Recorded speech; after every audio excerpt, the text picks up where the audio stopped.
룻기 3장 10절의 말씀을 중심으로 인애라는 제목으로 은혜를 나누고자 합니다. 신앙생활을 하게 되면 이런저런 많은 질문이 생길 수밖에 없습니다. 질문이 생기는 것이 정상적인 것입니다. 그러나 그러한 질문에 대한 답을 다 찾을 수는 없습니다. 여전히 감추어져 있습니다. 감추어져 있다고 해서 그냥 넘어가는 것은 옳지 않습니다. 하나님의 비밀을 찾아가는 노력이 필요하다라고 하는 것이죠. 어쩌면은 그런 과정이 하나님의 의도가 아닐까라는 생각을 하게 됩니다. 질문을 던지게 되고 그 질문에 대한 답을 삶의 여정에서 또 성경 말씀 안에 찾아가는 것이죠. 그러한 하나님의 비밀을 찾아가는 노력이 계속 누적되다 보면은 하나님의 뜻이 무엇인지를 우리가 이제 알게 된다는 것이죠. 물론 그 끝을 다 알 수는 없습니다. 왜냐하면 하나님이라는 존재 자체가 이미 신비이기 때문에 그렇습니다. 로마서 11장 25절에 신비한 비밀이라는 표현이 나옵니다. 하나님이란 분이 신비한 비밀이시죠. 이에 반해서 우리는 흙으로 만들어진 존재, 흙에서 시작된 존재이죠. 이미 격차가 나 있습니다. 그러므로 흙에서 시작된 존재가 신비한 비밀을 가진 분을 다 알 수는 없습니다. 그러나 알게끔 허락해 주셨다는 것이죠. 우리 한계는 분명합니다. 전도서 3장 11절 제가 세 번역으로 읽어드립니다. 하나님은 사람들에게 과거와 미래를 생각하는 감각을 주셨다. 그러나 사람은 하나님이 하신 일을 처음부터 끝까지 다 깨닫지는 못하게 하셨다. 우리 한계죠. 그래서 시편 8편에 보면은 이런 말씀도 있습니다. 우리는 하나님의 사랑을 입은 자들이다 하는 것이죠. 하나님이 우리를 생각하시고 돌보아 주십니다. 흙에서 시작되었지만 하나님이 우리를 하나님보다 조금 못하게 하셨고 존귀하고 영화로운 관을 씌워주셨다는 것이죠. 비록 하나님의 섭리를 다 이해할 수 없고 알 수는 없겠지만은 우리를 선한 길로 인도하신다는 점은 분명한 사실입니다. 하나님 앞에 서기 전까지는 모든 게 희미할 것입니다. 지금은 거울을 보는 것 같이 희미합니다. 이 당시 이 말씀이 기록될 당시의 거울은 청동 거울입니다. 오늘날의 거울과 다릅니다. 그래서 청동 거울로 자기 얼굴을 볼 때는 감추어져 있을 수밖에 없는 부분이 있습니다. 그러나 그때에는 얼굴과 얼굴을 마주하여 보는 것처럼 보게 된다는 것이죠. 지금은 부분적으로밖에 알지 못하지만은 그때는 우리가 온전하게 알게 될 것입니다. 그래서 성도는 믿음으로 살아가는 겁니다. 이것이 신앙생활입니다. 신앙생활의 핵심은 하나님을 믿음으로 인하여서 우리가 그 어떤 것을 획득하는 데 그 목적이 있는 것이 아니고 하나님을 알아가는 것 자체의 목적이 있습니다. 신앙생활의 목적이 바로 그것입니다. 오늘 이런 신앙의 과정 속에서 우리에게 꼭 필요한 개념이 하나 있는데 이 헤세드라는 단어의 개념을 알아야 한다는 것이죠. 이것을 아는 것과 알지 못하는 것의 차이가 신앙생활의 차이를 가져오게 됩니다. 그래서 오늘 이 말씀을 살펴볼까 합니다. 오늘 본문으로 선택한 성경은 룻기서입니다. 이 룻기서의 배경은 사사시대입니다. 1장 1절을 한번 보시면은 이렇게 나와 있죠. 사사들이 치리하던 때에 앞부분에 있는 성경이 사사기이고 그 사사시대의 한 부분에 이 룻기에 있었던 내용이 한 지역에서 일어났다라고 하는 것입니다. 사사시대의 특징은 폭력과 전쟁입니다. 불순종의 일상화와 반역의 시대였다는 것이죠. 우리가 사사기를 다 읽어서 알고 있습니다. 그 시대를 우리가 다 살펴볼 때에 폭력, 전쟁, 불순종, 반역이 끊임없이 일어났던 것이죠. 인간의 자기 소견의 정점을 보여주던 시대가 사사시대였습니다.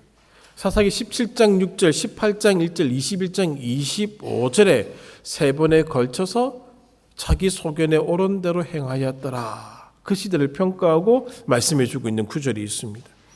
어떻게 보면은 이스라엘 백성들의 불순종, 전 역사를 통해서 나타났던 불순종과 타락의 모습, 그 모든 걸 다 묻고 둔 것 같은 착각을 일으키게끔 하는 내용이 이 사사기 안에 다 있습니다. 그런데 이상하리만큼 룻기서 안에는 이런 사사시대의 모습이 명확하지는 않다라고 하는 것이죠. 오늘 룻기서 안에 사사시대를 상징하는 표현들이 몇 가지가 나오는데 하나가 흉년이고 떠남, 죽음이라는 표현 정도입니다. 그 외에는 룻기서 안에 평화로운 마을의 모습이 나타나고 있습니다. 정돈된 사회 질서가 펼쳐지고 있는 것도 나타납니다. 정의와 관용이 있습니다. 율법에 대한 순수한 태도와 적용하려고 하는 시도가 이 룻기서 안에 있는 것을 보게 되고 이스라엘의 어머니들의 이름이 기록되어 있습니다. 이런 까닭에 룻기서는 굉장히 특이한 책으로 분류되고 있습니다. 그리고 분량이 굉장히 작습니다. 그런데 앞부분에 배치해 둠으로 인하여서 이 룻기가 독특한 역할을 한다는 사실을 오늘 우리들에게 보여주고 있다라고 하는 것이죠. 특이한 점은 이 모압 여사인 룻에 대한 기록은 룻기서 외에는 더 이상 기록되어 있지 않다는 점이죠. 그러나 우리들의 뇌리에는 굉장히 많이 남아있는 한 사람이기도 한 것이죠. 유일한 다른 곳에서의 언급은 마태복음 1장 5절에 그 족보에서 그 이름이 나타날 뿐 다른 곳에서는 그 이름이 등장하지 않습니다. 구약이 어떤 책이냐, 구약 성경이 어떤 성격을 지니고 있는 책이냐를 보여줄 때에 큰 역할을 하는 책 중에 하나가 이사야서입니다.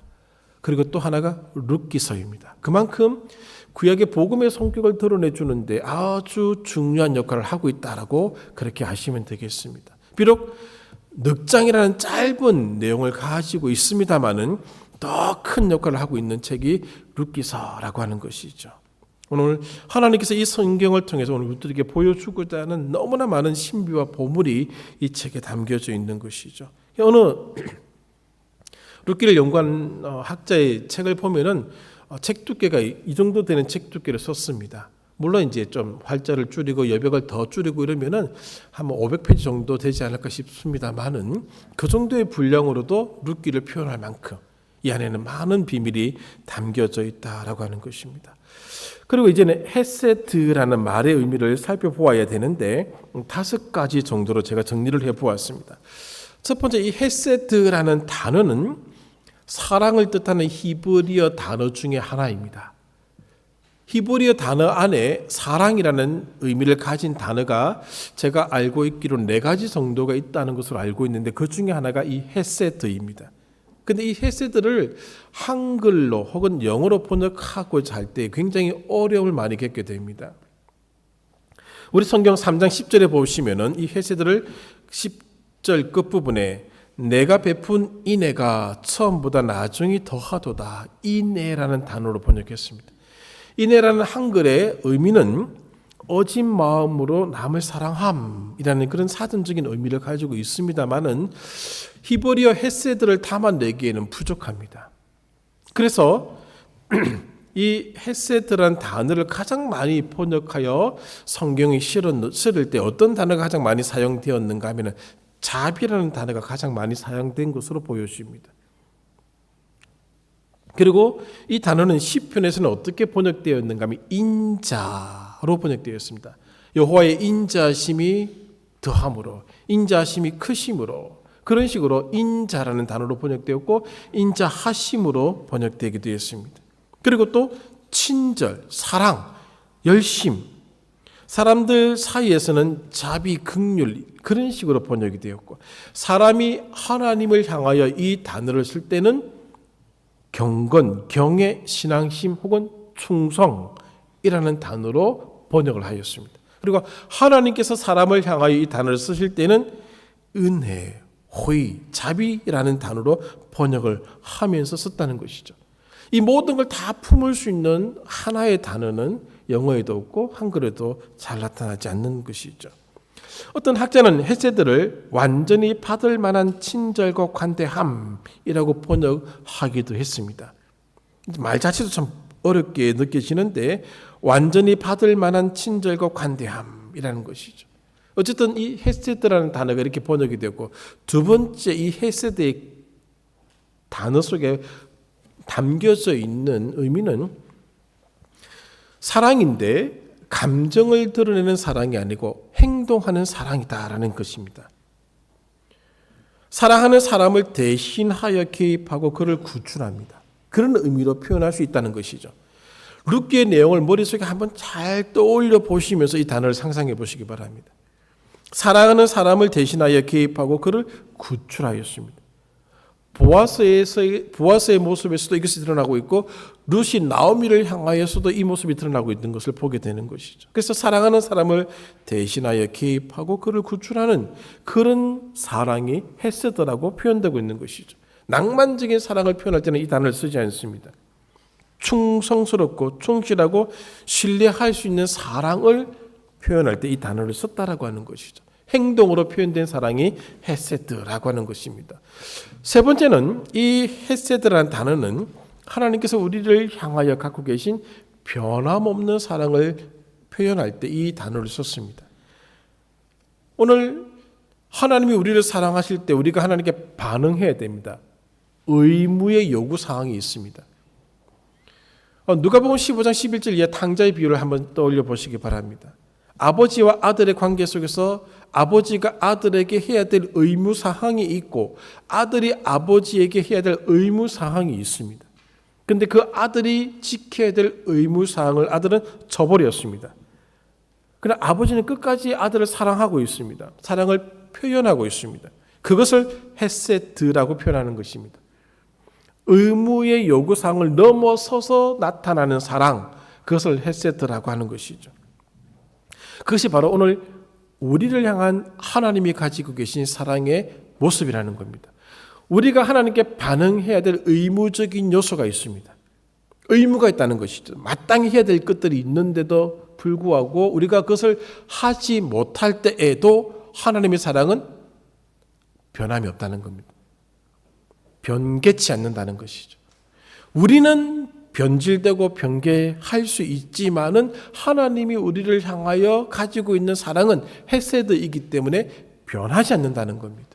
그런 의미가 이 단어 속에 있다는 것이고, 네 번째는 헤세드는 다른 사람에 대한 부드러움, 배려를 의미한다고 합니다. 룻이 나오미를 향해서 가지고 있었던 모습에서 보아스가 룻을 향한, 나오미를 향한 모습에서 이것을 상상할 수 있습니다. 그래서 항상 헤세드라는 단어는 다른 사람을 향해 있는 겁니다. 자기 자신을 향해 있는 것이 아니고 다른 사람을 향해서 나타나는 사랑을 헤세드라고 표현하고 있는 것입니다. 다섯 번째는 이 헤세드는 언약의 사랑입니다. 언약의 사랑입니다. 언약을 가장 잘 나타내주는 사랑의 표현 중 가장 많이 쓰는 단어가 헤세드라고 하는 것이죠. 하나님의 지속적인 사랑을 가리킬 때 이 단어를 씁니다.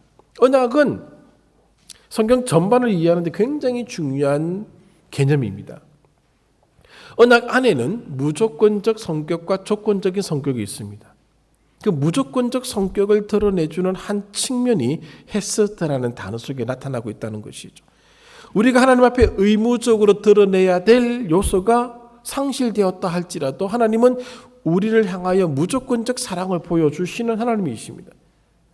세 번째 말씀드렸던 것처럼 변함없는 사랑이 하나님께 있다는 것이죠. 그것이 우리들에게 계속 지금 사랑의 모습으로 나타나고 있다는 것입니다.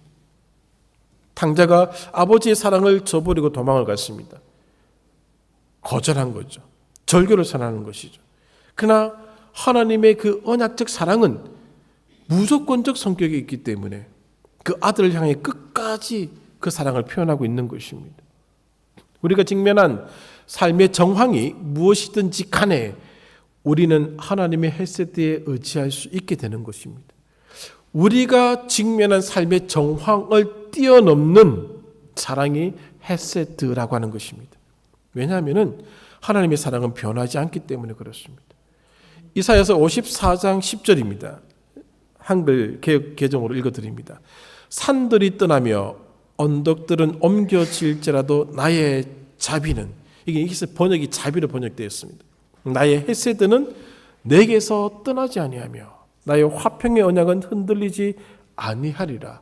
너를 긍휼히 여기시는 여호와께서 말씀하셨느니라. 산들이 떠나갑니다. 언덕들이 옮겨집니다. 이 엄청난 자연재해고 엄청난 사건이죠. 그럴지라도 하나님의 헤세드는 우리를 떠나지 않는 겁니다.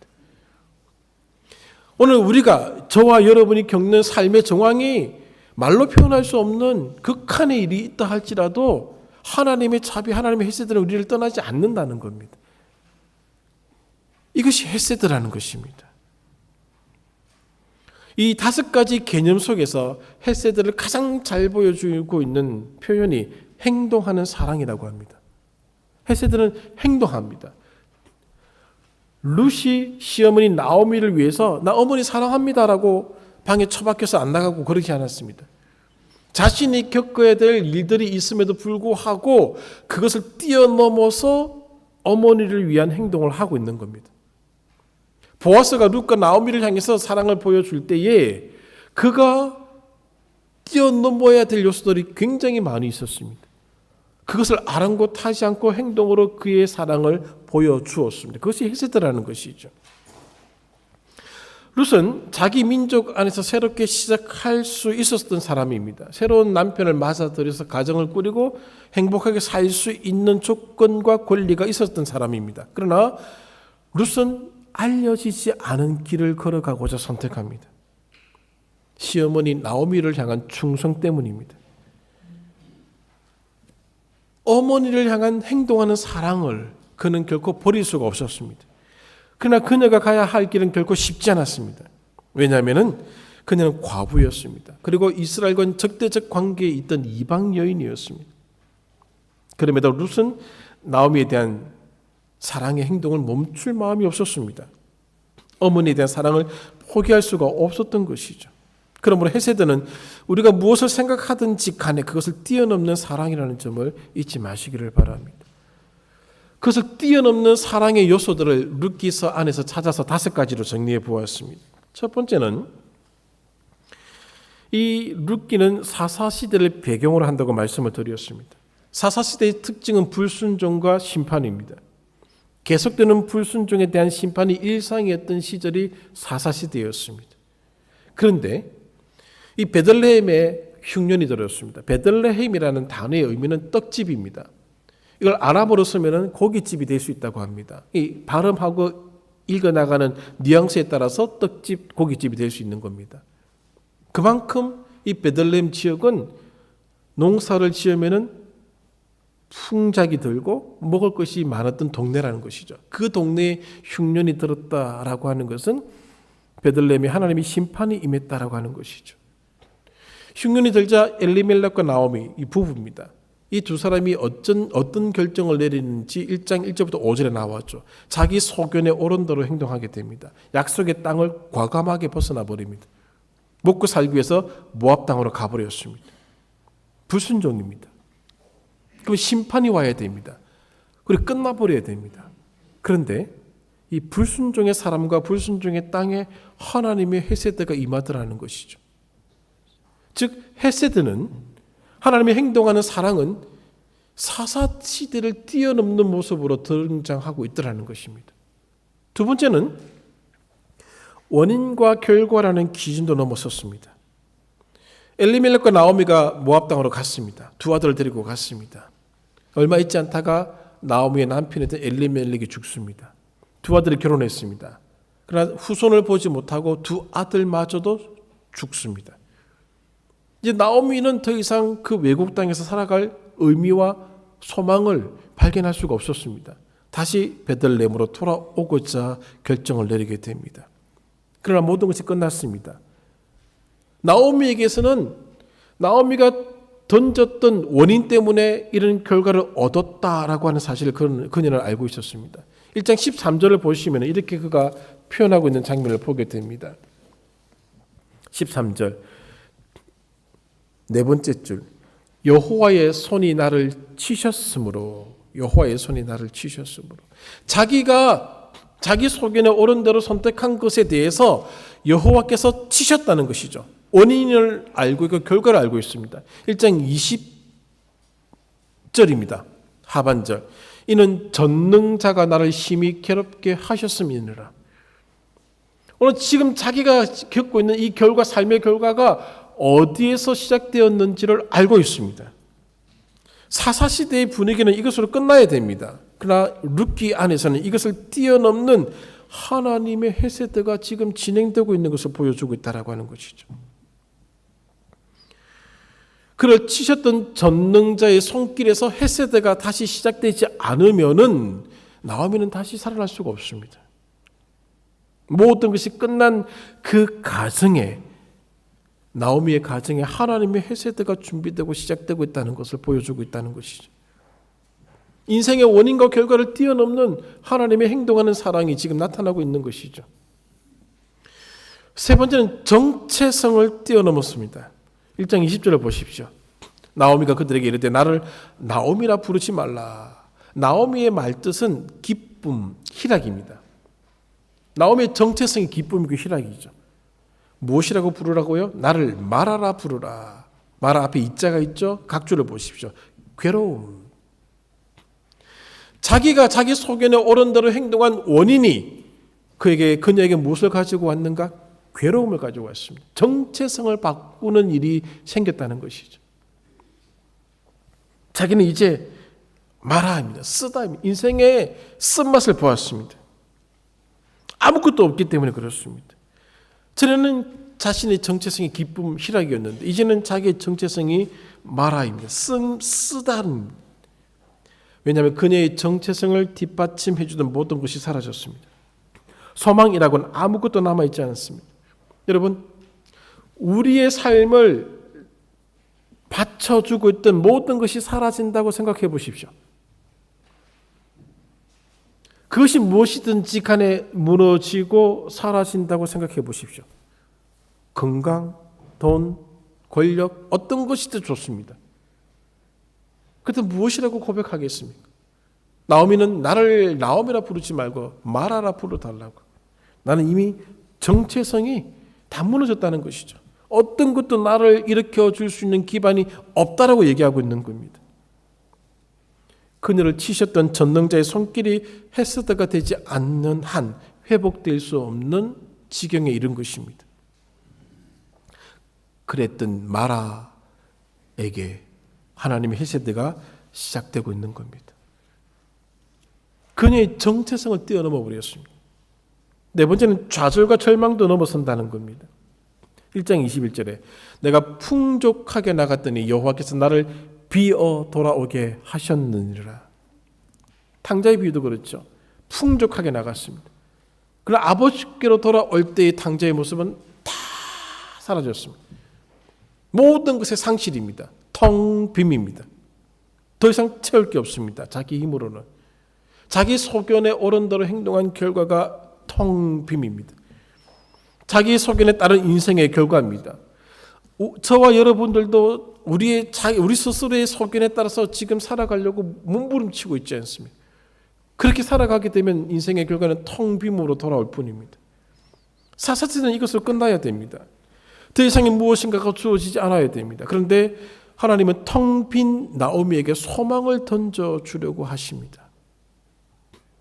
하나님은 룻기를 통해서 텅 빈 인생들, 좌절의 인생들, 절망의 인생들에게 소망을 던져주려고 하신다는 것이죠. 왜냐하면 하나님의 헤세드는 텅 빈과 좌절과 절망을 넘어서 있는 그 무엇이기 때문에 그렇습니다. 우리가 무엇을 상상하든 무엇을 겪었든 어떤 상황에 있었다 한들 그것을 이미 넘어선 하나님의 사랑의 헤세드라는 것이죠. 다섯 번째는 법을 넘어섰습니다. 신명기 23장 3절 중간 부분에 이렇게 나옵니다. 암몬 사람과 모압 사람은 여호와의 총에 들어오지 못하리라. 언제까지? 영원히. 신명기 법은 암몬과 모압 사람에 대한 분명한 기준점을 제시하고 있습니다. 이스라엘 백성의 회원이 될 수 없다는 겁니다. 왜냐하면 그들이 이스라엘 저주했던 사람이 있기 때문입니다. 적대적인 민족입니다. 그래서 신명기도 명확하게 기준을 제시해 주고 있는 것이죠. 그런데 하나님의 헤세드는 그 법을 넘어서 버렸습니다. 사장에 보면은 누구의 이름이 등장하는가? 맨 마지막 절 4장 22절. 오벳은 이새를 낳고 이새는 다윗을 낳았더라. 법을 뛰어넘는 사랑입니다. 이 법을 누가 주셨습니까? 하나님이 모세를 통해서 주신 법입니다. 하나님 스스로를 뛰어넘으셔서 오늘 헤세드의 사랑, 변함없는 행동하는 사랑을 보여주고 있다라고 하는 것이죠. 하나님을 뛰어넘는 장면을 그려주고 있는 장면입니다. 제가 이 말씀을 이렇게 장황하게 드리는 이유가 있습니다. 하나님의 기준은, 하나님이 행동하시는 기준은, 하나님이 움직이시는 기준은 우리에게 그 근거를 두지 않는다는 겁니다. 탕자가 개차반으로 살아도 아버지의 사랑은 탕자의 삶의 근거를 두면서 사랑을 베푸는 사랑이 아니다라는 겁니다. 나오미와 엘리멜렉이 어떻게 살았든지 간에 자기 소견에 따라서 어떤 삶을 만들었지 간에 하나님이 나오미를 향해서 보여주고자 하는 사랑은 나오미의 삶의 근거를 두지 않는다는 겁니다. 그녀가 무슨 행동을 했든지 어떤 삶을 만들었든지 간에 그것은 하나님이 행동할 근거가 되지 않는다는 겁니다. 무엇을 말씀드리려고 하는지 이제 좀 눈치를 채셨습니까? 내가 이렇게 했기 때문에 이런 일이 생겼다? 그런 것도 없습니다. 우리 삶의 안에는 원인과 결과가 있습니다. 우리가 만든 원인 때문에 우리가 결과를 경험하기도 합니다. 그러나 그것을 감싸고 있는 하나님의 사랑, 헤세드라고 하는 사랑은 그것을 이미 넘어섰다는 겁니다. 자책하지 마시고 스스로 자기를 괴롭히지 말라는 겁니다. 그것을 말씀드리고 싶어서 이렇게 장황하게 말씀을 드린 겁니다. 하나님의 헤세드는 모든 걸 넘어섰습니다. 나의 삶의 정체성도 넘어섰습니다. 내가 나를 스스로 괴롭게 하는 그 모든 것 다 넘어섰습니다. 이해할 수 없는 그런 우리의 질문들도 넘어섰습니다. 하나님께 수많은 질문을 던지고 괴로워하면서 했던 얘기들 다 넘어선 것입니다. 하나님은 이 모든 걸 넘어서서 행동하셨습니다. 하나님의 헤세드 앞에서는 그 무엇도 걸림돌이 될 수 없다는 겁니다.